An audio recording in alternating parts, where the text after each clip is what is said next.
Good morning, all my dear students. All of you are welcome in this morning session of English literature. So, let us start a very beautiful poem, Our Kasina Tree, by an Indian poetess. The poem Our Kasina Tree is justly and rightly famous poem. It reveals Tarudat's love of nature.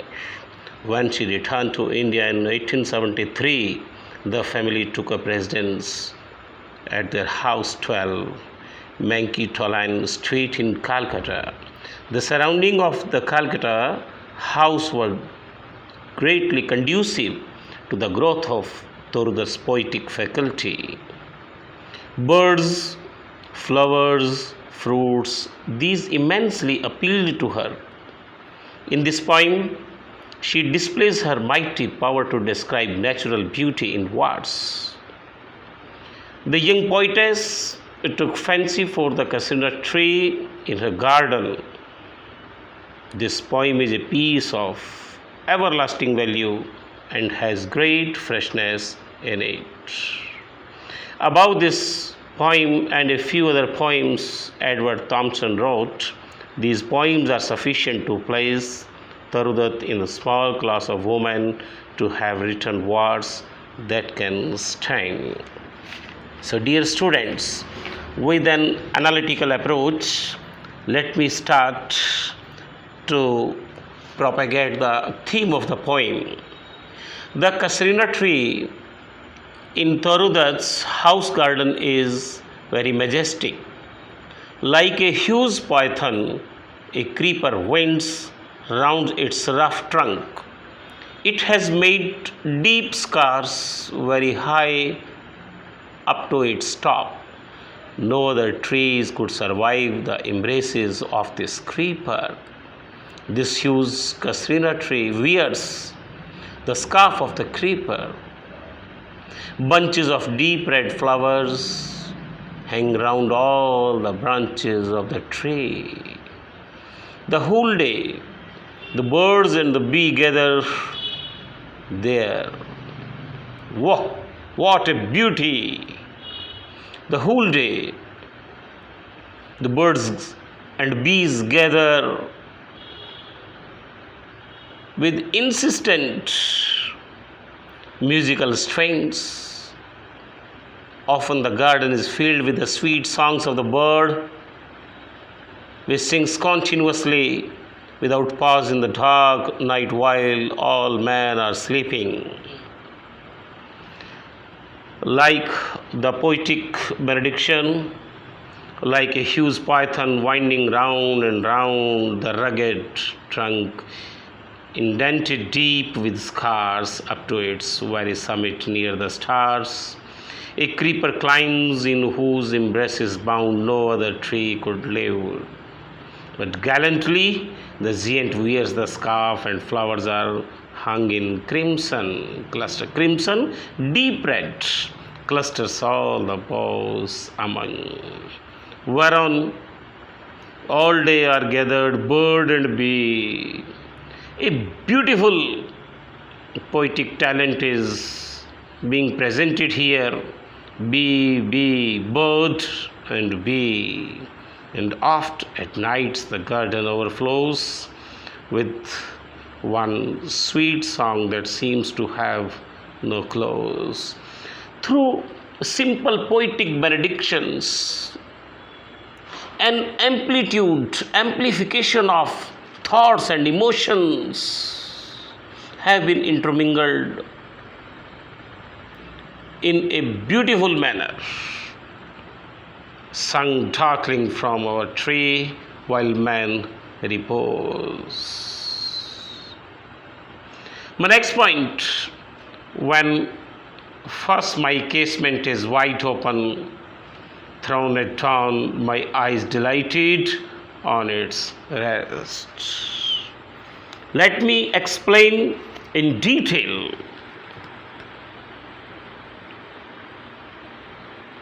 Dear students, highly fascinating, enticing, and alluring natural scene has been represented. When the poet's window is opened fully at dawn, she looks at this tree with great delight. Sometimes, and mostly in winter season, a grey big monkey, baboon, a big monkey, sits on the top of this tree. He sits there alone without movement like a statue. Emotions are caught very beautifully, very beautifully, and watches the sunrise.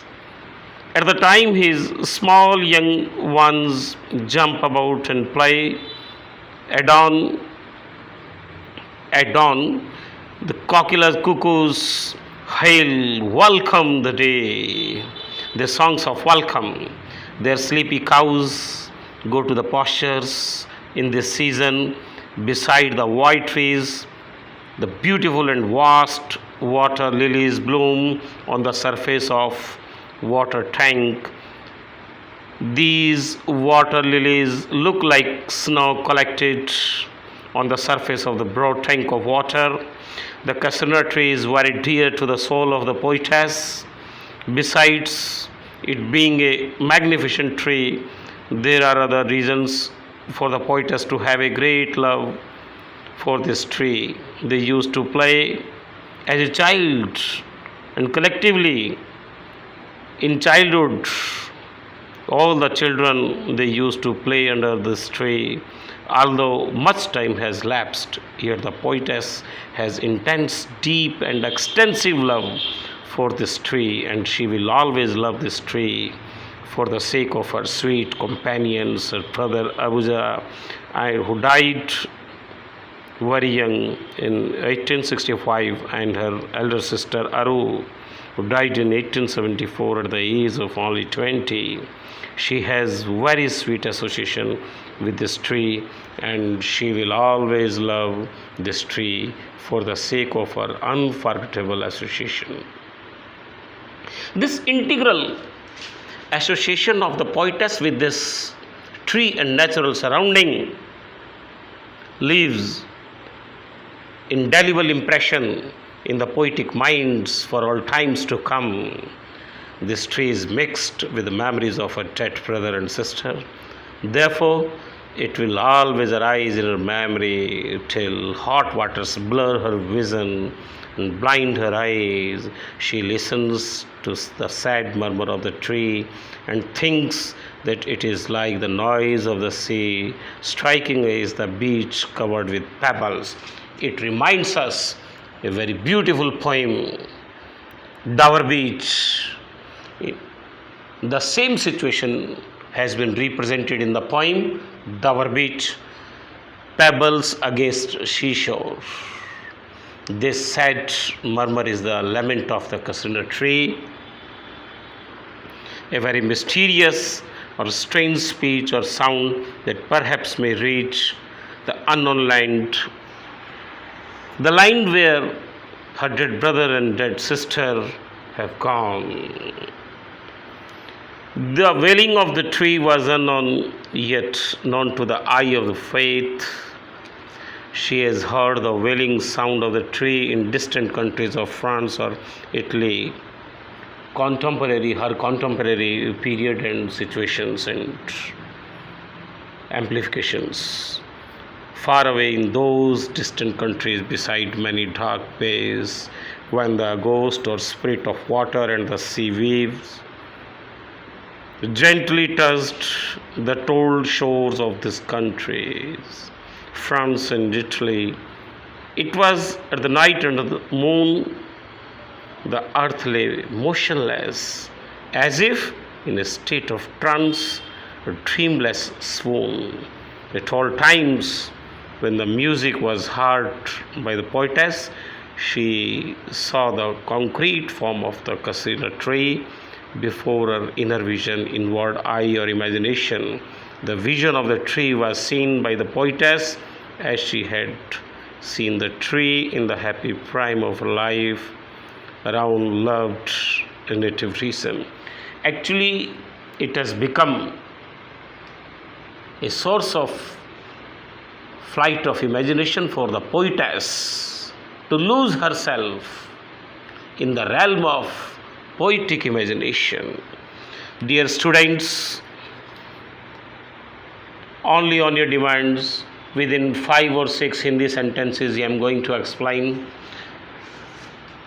a beautiful poem, Our Kasilina Tree by Tharu Dutt. एक बहुत बड़ा वृक्ष है, Python विशाल अजगर की तरह से है, उनके रेजिडेंस के पास में है और उस वृक्ष के साथ उनकी बहुत सारी बचपन की मेमोरीज जुड़ी हुई हैं, extensive intensive love memories associated हैं इस ट्री से। कवित्री के भाई बहन सब वहाँ खेला करते थे, वो खुद वहाँ किस प्रकार से बच्चों के एसोसिएशन में खेला करते थे। वहाँ पर कई प्रकार के सपेरे, अन्य लोग भी उस पेड़ के नीचे इकट्ठे होते थे। इतनी बड़ी बेल थी कि यदि वो बेल किसी और वृक्ष को आलिंगन करती तो वो वृक्ष सहन नहीं कर पाता। यहाँ पर ये वृक्ष उसको सहन कर गया और बहुत ही खूबसूरती से उस बेल के साथ आलिंगन को भी प्रस्तुत किया गया है। पक्षी, मधुमक्खियाँ वहाँ भिन भिनाते रहते थे, उनका म्यूज़िक ओवरफ्लो होता था। दिन में, रात्रि में जब सारे लोग सो जाते थे तब भी स्वीट म्यूज़िक वहाँ मंडराता रहता था।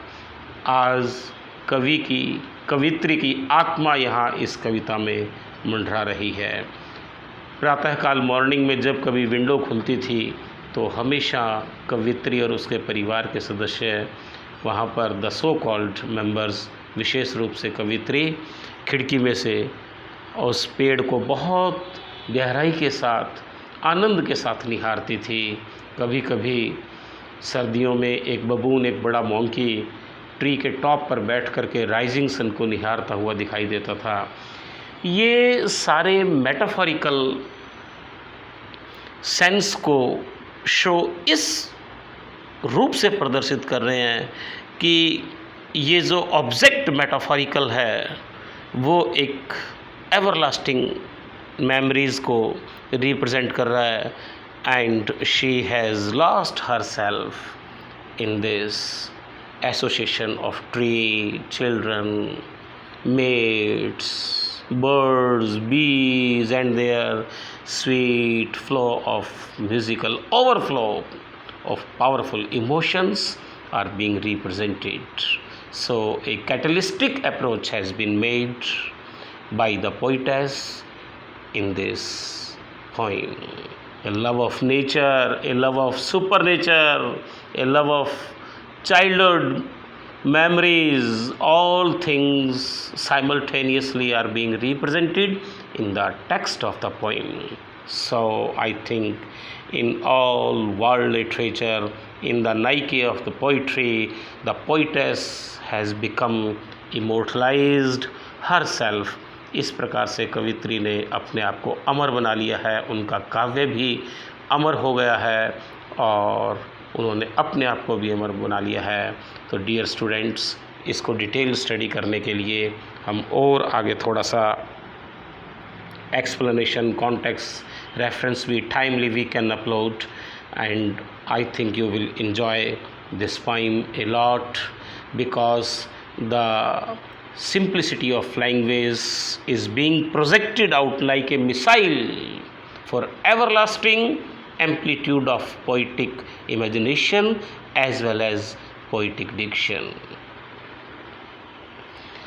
The text of the poem beautifully woven with the help of the facts like flight of imagination, emotions, as well as arguments. So the texture of the poem is very, very rich, and in time to come, not only in India but in the whole universe, our poetess, our honorable poetess Taruji will dominate in the whole family of poets and poetess. Jai Hind, Jai Bharat. Thank you.